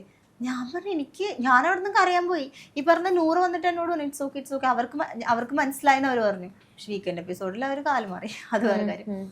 അപ്പോൾ ലക്ഷ്മിയാണ് അത്രയും അത് ഇഷ്യൂ വഷളാക്കിയത്. ആ ഒരു രാത്രി ആ വീട്ടിലെ ആളുകള് കുറെ പേര് ഉറങ്ങിയിട്ടില്ല, കുറെ പേര് ഉറങ്ങുമായിരുന്നു. ഉറങ്ങുന്ന ആൾക്കാർ രാവിലെ കേൾക്കുന്നത് വേറെ സ്റ്റോറിയാ, മിസ്ബിഹേവ് ചെയ്തു എന്നുള്ളൊരു രീതിയിൽ. അത് പിന്നെ അങ്ങനെ പാസ് ചെയ്ത് പോയി. അവസാനം ഒനയിലിന് നീ ചീത്തപ്പേരുണ്ടാക്കി കൊടുക്കുന്നു എന്നുള്ള രൂപത്തിൽ വരെ എത്തി. ഒനയിൽ കൺഫെഷൻ റൂമിൽ പോകുന്നു, എനിക്ക് ആ വീഡിയോ കണ്ടപ്പോ എനിക്ക് പേഴ്സണലി ഹേർട്ടായി. കാരണം അതായത് ഞാനിത് കോണ്ടന്റ് ആക്കണമായിരുന്നെങ്കിൽ എനിക്കത് ബെഡ്റൂമിൽ ഇരുന്ന് പറഞ്ഞാൽ പോരെ. കാരണം എപ്പൊ കുശൂഷി പറഞ്ഞാലും അപ്പൊ ക്യാമറ ഇങ്ങനെ തിരിയും. അവിടെ എല്ലാം ക്യാമറ എത്തും. ആ ഓരോ ഗ്ലാസിന്റെ പുറകിലും ക്യാമറ ഉണ്ട്. ഈ കാണുന്ന ക്യാമറ അല്ല, അല്ലാണ്ട് അവിടെ ഒരുപാട് ക്യാമറാസ് ഉണ്ട്. അവിടെ പല ഗ്ലാസ്സുകളുണ്ട്. അതിന്റെ പുറകിലൊക്കെ ടീം, ഞങ്ങൾക്ക് സൗണ്ട് കേൾക്കാം, ഇവർ ഓടുന്നതും ചാടുന്നതും ഇവരുടെ സംസാരമൊക്കെ. അപ്പൊ എനിക്ക് കോണ്ടന്റ് ആക്കണമെങ്കിൽ എനിക്ക് ഈസി ആയിരുന്നു. എനിക്ക് വേണമെങ്കിൽ പറയാലോ, ഈ പുള്ളി എന്നെ പിടിച്ചു, എനിക്ക് വേണമെങ്കിൽ പറയാം. വീഡിയോ കാണുമ്പോൾ ഞാൻ പറയാം അയ്യോടാ ഇത് വീഡിയോ ആയിരുന്നു, ഞാൻ തെറ്റിദ്ധരിച്ചു, ഒരു സോറിയിൽ എനിക്ക് അത് ഒതുക്കാം. കോണ്ടന്റ് അല്ലേ, എനിക്ക് അതിന് താല്പര്യമില്ല. ഞാൻ ഒരു പെൺകുട്ടിക്ക് തോന്നുന്ന ഒരു ഇൻസെക്യൂരിറ്റി അതിന്റെ ഒരു ഡൗട്ട് ക്ലിയർ ചെയ്യാനായിരുന്നു ഞാൻ നോക്കിയത്. അല്ലാതെ ഇതൊരു കോണ്ടന്റ് ആക്കണം, അല്ലെങ്കിൽ ഒനീലിനെ പോലുള്ള ഒരാളെ ചീത്തപ്പേരുണ്ടാക്കണം, അങ്ങനെ ഒന്നല്ല ഞാൻ വിചാരിച്ചത്. പക്ഷെ ഞാൻ ഹെൽപ്പ് ചോദിച്ച ആള് മാറിപ്പോയി. ഞാൻ പ്രവീണിനോട് ചോദിക്കണമായിരുന്നു. പ്രവീൺ അത് വളരെ ബ്യൂട്ടിഫുൾ ആയിട്ട് ഹാൻഡിൽ ചെയ്തേനെ. അല്ലെങ്കിൽ ഞാൻ എന്നോട് കുറെ പേര് ചോദിച്ചു എന്തുകൊണ്ട് ഒനീലിനോട് പോയി ചോദിച്ചില്ല എന്ന്. അങ്ങനെ ഒരു കാര്യം പോയി ചോദിക്കാനുള്ള ഒരു ഐസ് ബ്രേക്കിംഗ് അവിടെ നടന്നിട്ടില്ല ഒനീലിനായിട്ട്. അതിപ്പോ എങ്ങനെ അതായത് ഈവനിങ് ഈ ടാസ്ക് അന്ന് നൈറ്റാണ് ഇത് സംഭവിക്കുന്നത്. എന്നിട്ടും കുറെ പേര് വീഡിയോ കാണിച്ചപ്പോ ഷാനവാസ്കൊക്കെ വന്നിട്ട് ചോദിച്ചു, അക്ബറൊക്കെ ചോദിച്ചു, അവള് ചിരിച്ചോണ്ട് ആള് ഇരിക്കുന്നതെന്ന്. അതിപ്പോ ഒരു പെൺകുട്ടി അങ്ങനെ ഫീൽ ചെയ്തിട്ട് ചിരിച്ചോണ്ടിരുന്നു. ഒബ്വിയസ്ലി അതൊരു വേറൊരു തരത്തിലുള്ള ഒരു സിറ്റുവേഷൻ അല്ലേ, അത് ഒരു ഇന്റിമേറ്റ് ഉള്ള സിറ്റുവേഷൻ ഒന്നും അല്ല. എല്ലാവരും ഉള്ള ഒരു സമയത്ത് നിങ്ങൾ ഗെയിം കളിച്ചോണ്ടിരിക്കുന്ന ഒരു ടൈമാണ്. അതുകൊണ്ടാണ് നിനക്ക് പെട്ടെന്ന് റിയാക്ട് ചെയ്യാൻ പറ്റുന്നത്. അതുപോലെ നിനക്ക് നെഗറ്റീവ് ആണോ അത് പോസിറ്റീവ് ആണോ എന്നുള്ളൊരു സംഭവം കൂടെ തലേ കൂടെ പോയില്ല. എനിക്ക് കൺഫ്യൂസ്ഡ് ആയിരുന്നു. ഒരു ഫോൾസ് അലിഗേഷൻ എടുക്കാൻ താല്പര്യമില്ല. ഇപ്പൊ നമ്മള് തിരക്കുള്ള ഒരു ബസ്, അപ്പൊ നമ്മള് ഫ്രണ്ടിൽ കൂടി ഇറങ്ങാൻ പറ്റാണ്ട് ചിലപ്പോൾ മിഡിൽ ആ ഒരു സീറ്റിലേക്ക് ഇരിക്കുവാണെങ്കിൽ ചിലപ്പോൾ ബാക്കിൽ കൂടി ഇറങ്ങുന്ന സിറ്റുവേഷൻ വരും. അവിടെ അത്രയും ആണുങ്ങളുടെ ഇടയിൽ നിന്ന് നമ്മൾ ഇറങ്ങി വരുമ്പോൾ ചിലപ്പോൾ എവിടെയെങ്കിലൊക്കെ ഒരു അൺകംഫർട്ടബിൾ ടച്ച് നമുക്ക് ഫീൽ ചെയ്യും. അത് നമ്മൾ ഹോണ്ട് ചെയ്യില്ലേ പറയുമ്പോ, അത് നമ്മൾ ഇറങ്ങുന്ന സമയത്ത് തിരക്കിന്റെ ഇടയിൽ പറ്റിയതാണെന്ന് പറയാം. പക്ഷെ എന്നാലും അത് കുറച്ച് ദിവസം നമ്മുടെ മൈൻഡിൽ ഉണ്ടാവും. ഞാൻ പറയുന്നത് അത്ര പോലും ചീപ്പായിട്ടല്ല ഞാൻ പറയുന്നത്. ഇത് ആക്സിഡന്റ് ആണ്, പുള്ളി വീഴാൻ പോയതാന്ന് എനിക്കറിയാം, പുള്ളി വീഴാതിരിക്കാൻ വേണ്ടി എന്നെ പിടിച്ചതാന്ന് എനിക്കറിയാം. ആ ഒരു ടച്ച് എനിക്ക് മനസ്സിലാവുന്നില്ല. അത് എന്തോ എനിക്ക് കുറച്ച് ഡിസ്റ്റർബിങ് ആയി ഇങ്ങനെ ഒരു പോർഷനിൽ വന്നത്. അത് ഞാൻ അതൊരു അഡ്വൈസ് ചോദിച്ചതാ. ഇത് എനിക്കൊരു നമ്മളിപ്പോ ചോദിക്കില്ലേടാ എനിക്കൊരു ഡിസ്റ്റർബ്, എനിക്ക് വേണമെങ്കിൽ എനിക്ക് പുറത്ത് ഒരാളെ കോണ്ടാക്ട് ചെയ്യാൻ പറ്റില്ല. അപ്പൊ ഞാൻ അവളോട് ചോദിച്ചു, അവളത് അഡ്വൈസ് ചോദിച്ചത് അവസാനം വലിയ വള്ളിയായി. വീക്കെൻഡ് എപ്പിസോഡിൽ ആ വീഡിയോ കാണിച്ചത് ഞാൻ ആ വീഡിയോ കണ്ടിട്ടില്ല, ഞാൻ തല താഴ്ത്തിയിരിക്കുമായിരുന്നു. പക്ഷെ ആ ദിവസം എവിക്റ്റ് ആവുമെന്ന് എനിക്ക് ഉറപ്പായിരുന്നു.